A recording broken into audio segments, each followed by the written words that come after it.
I gave myself a lot of freedom when I started writing my novel 4 years ago, and it's been great. Yes, 4 years is a long time, but I began this project with the intention for it to last. I've enjoyed every step, even though there were some dark times in between, but mostly, I love that I get to keep working on it. It's a pleasure to see it evolve.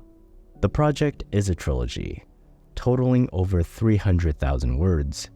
I've drafted all 3 books, and now it's time to tie everything together. And I mean, everything. The story has changed a lot since I started, so I need to go back and ensure consistency. It would have been ideal to get everything right the first time, but better now than never. Yes, 3 separate manuscripts down, and now going back to revise. That's where I am. I'm all about slow progress with this project, but I understand not everyone else is with theirs.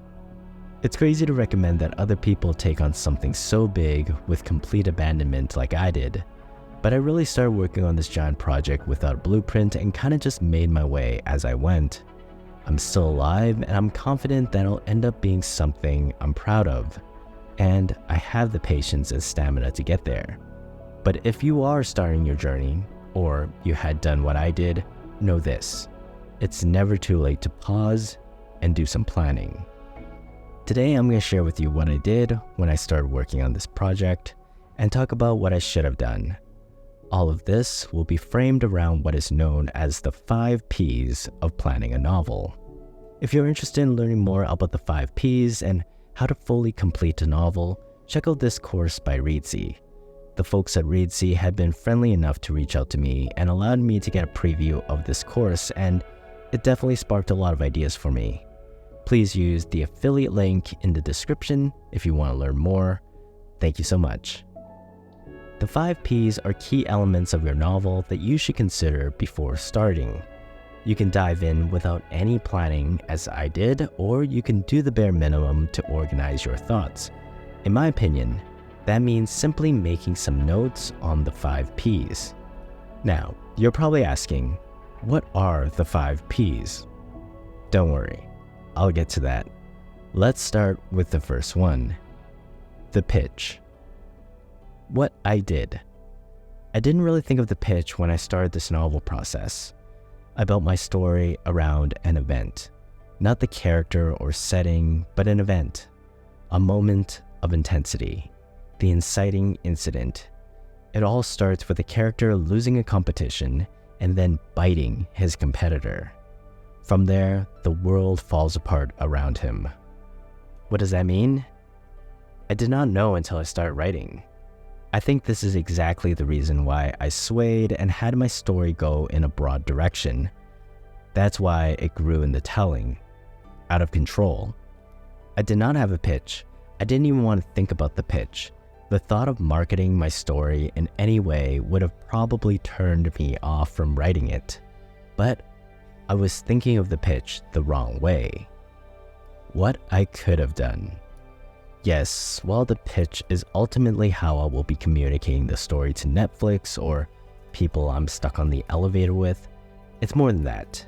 It's understanding what my story is actually about. The pitch is about story, not about theme or style. It's about clearly defining the beginning, middle, and end of your book. A pitch is the most basic of outlines for the story, and a story is about change. What transformation does the character go through in the narrative? A strong pitch is specific and driven by conflict. What is stopping the character from reaching those changes? If the outcome is uncertain with a difficult choice at its core that adds tension and intrigue, that will be the ingredient that keeps the reader turning the pages. While it's certainly much easier to write now after I have my draft, what I should have done at the start was distill my novel into a few short sentences that serves as a North Star. Arguably, the most important sentences of our project is the pitch, but no pressure. Here's the pitch of Book 1 of my trilogy. When a boy with dreams of glory loses a critical competition to his rival, his anger triggers a hidden power that shakes the very fabric of his confined world. as his uncontrollable abilities makes him the prime suspect in a series of mysterious events. He becomes a target for those who sees him as both a weapon and a threat. Torn between clearing his name and controlling his newfound powers, he must decide whether to embrace his role in an impending rebellion or risk losing everything he holds dear. The Protagonist. What I did. I started this project as a way to vent during the pandemic, so I didn't need to delve too deeply to develop my protagonist. In many ways, the protagonist was my response to the world, a way to throw a tantrum without hurting anyone. Every bad thing I put the protagonist through as a writer, I experienced and responded to as myself. What I could have done. While I was pulling a lot of inspiration for my protagonist from my personal experience, what I should have identified was less of how my character would react to circumstances, but rather, what were his wants and needs? Understanding that would have helped me uncover the goals that drove him forward. Want is something the character believes they deserve, often a false driver that can mislead them. It might push them down the wrong path, which acts as fuel for conflict in the story. Need, on the other hand, is what the character fundamentally desires, even if they're not fully aware of it. This deeper need may eventually compel them to change their goals and, in doing so, evolve as a person. For example, my protagonist wants glory and power, but what he truly needs is to feel cared for and valued. When it comes to character profiles, I didn't focus on them until after I wrote the first draft. Surprisingly, I found this process enjoyable. Sometimes I even took it a step further by imagining a famous actor playing the role. This helped me visualize the character more clearly and kept them consistent throughout the story. It would have been incredibly useful to do this during the planning stage, but I'm glad I discovered it along the way. The plot. What I did. I never really considered the plot in its entirety. Instead, I allowed the story to develop organically. I knew I wanted to bring the characters together in a dramatic, action-packed scene at the end, but I hadn't thought about how I'd get there until I started writing. The only thing I was certain of was that the character would bite his rival, leading to chaos. Beyond that, I wasn't sure what would happen next. To be honest, I think too much planning would have made me stop writing altogether. The writing and discovery process was therapeutic for me, and if I had planned the plot in detail, the experience would have been different. It was the process itself that I enjoyed the most. What I could have done. Novels offer the freedom to structure stories in ways that aren't always possible in movies or television shows, and I love that. I used to be caught up in traditional writing structures like the hero's journey, but I've realized that approach doesn't work for me if I want to write freely. Now I have a new way of thinking about plot. It's a symphony of change.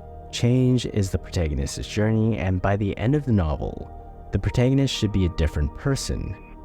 Understanding this process of change helps build the framework for the story. The protagonist wants X, achieves X, but realizes it's not enough. They learn that what they need is Y, and ultimately, achieves Y. My protagonist wants glory and power.